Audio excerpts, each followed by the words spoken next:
You've been awake for 12 hours. So far, everything feels normal. But what if you stayed awake for 24 hours, 48 hours, 72 hours? What would happen to your brain, your body? Could you hallucinate? Could you die?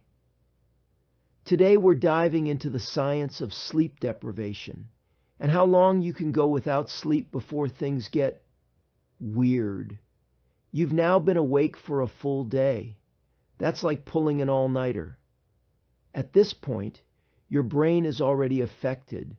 Your reaction time slows down. You become more emotional. Focus nearly gone.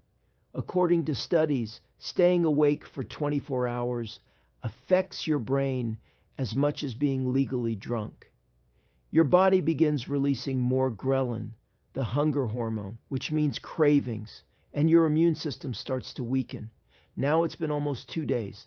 At 36 hours, your body is fighting back. Inflammation increases. Your blood pressure rises. Your brain enters microsleeps, tiny blackouts that last just a few seconds. At 48 hours, hallucinations may start. You may feel paranoid, confused, or start seeing things that aren't there.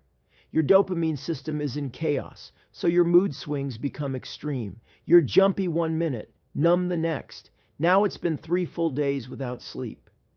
Your body is running on fumes. You might struggle to form complete thoughts. Speaking becomes difficult. Memory breaks down. People have described intense visual hallucinations, dreamlike states, and even temporary psychosis. Your immune system is at serious risk, and your brain begins showing symptoms similar to traumatic brain injury. At this point, your body is screaming for sleep, whether you want it or not. Technically, people don't usually die just from staying awake, but extreme sleep deprivation is dangerous. In rare cases like fatal familial insomnia, a genetic disease, people literally lose the ability to sleep and die within months. For most of us, the body will eventually force sleep to happen. But chronic sleep loss, like only getting 4 to 5 hours per night over time, has been linked to heart disease, obesity, depression.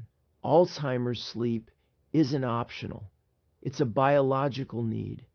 So if you've been pushing sleep to the side, consider this your reminder. Your brain, your body, and your future self need rest. Want more science about sleep, dreams, and the mind? Hit that like button and drift with us through the mysteries of the night. Sweet dreams.